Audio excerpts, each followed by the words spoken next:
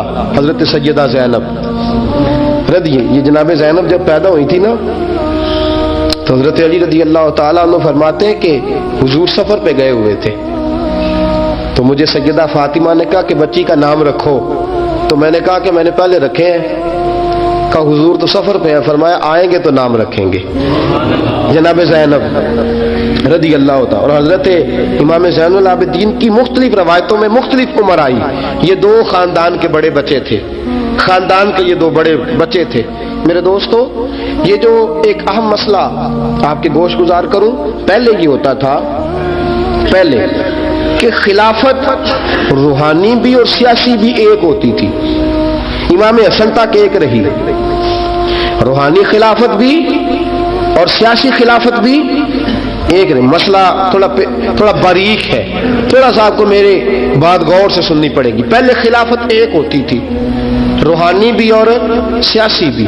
حضرت ابو بکر صدیق رضی اللہ تعالیٰ عنہ سیاسی کام بھی کرتے تھے مسجد نبی کے منبر پر بیٹھ کر، اور ساتھ ساتھ لوگوں کو روحانیت کی طرف بھی توجہ دلاتے تھے، اللہ اللہ بھی سکھاتے تھے، لوگوں کو نماز بھی پڑھاتے تھے، جمعہ بھی پڑھاتے تھے، سارا کچھ ہوتا تھا۔ جناب امام حسن تک یہ کام رہا، حضرت عمر فاروق، حضرت عثمان غنی، جناب علی مرتضیٰ اور امام حسن تک یہ سلسلہ رہا۔ پھر خلافت 2 حصوں میں بٹ گئی، ایک ہو گیا سیاسی خلیفہ جو حکومت چلائے، اور ایک ہو گیا روحانی خلیفہ جو لوگوں کو اللہ اللہ بتائے۔ وہ جو خلافت تھی نا روحانی، وہ آج تک آ رہی ہے، صوفیاء کے ذریعے، علماء کے ذریعے، نیک اور پارسال لوگوں کے ذریعے وہ اللہ اللہ بتاتے ہیں، وہ اللہ اللہ بتاتے ہیں، پھر اپنا خلیفہ بناتے ہیں، پھر وہ اللہ اللہ بتاتا ہے۔ یہ وہ ہے خلاف۔ حضرت امام زین العابدین رضی اللہ تعالیٰ عنہ کو بادشاہ وقت نے بلایا نا اپنے پاس، تو امام زین العابدین نے فرمایا میں نہیں جاؤں گا، میں جاؤں گا۔ عبد المالک بن مروان نے بلایا اور امام زین العابدین کو کہا کہ آپ کو ضرور آنا پڑے گا۔ آپ نے فرمایا اس کی وجہ؟ اس نے کہا وجہ یہ ہے کہ آپ کی طرف لوگوں کا رجوع بہت ہے، لوگوں کی توجہ بہت ہے، دل کھینچے چلے جاتے ہیں۔ امام زین العابدین نے فرمایا سارا زمانہ بھی میری طرف آئے، پھر میں بادشاہ کے دربار میں، بادشاہ بزرگوں کے پاس آئے تو ان کی عزت بڑھتی ہے، اور اگر نیک لوگ بادشاہوں کے دروازوں پہ جائیں تو ان کی عزت گھٹتی ہے۔ فرمایا میں نہیں جاؤں گا۔ اس نے کہا کہ امام مجھے سمجھ کوئی نہیں آتی۔ امام زین العابدین سے کہنے لگے مجھے سمجھ کوئی نہیں آتی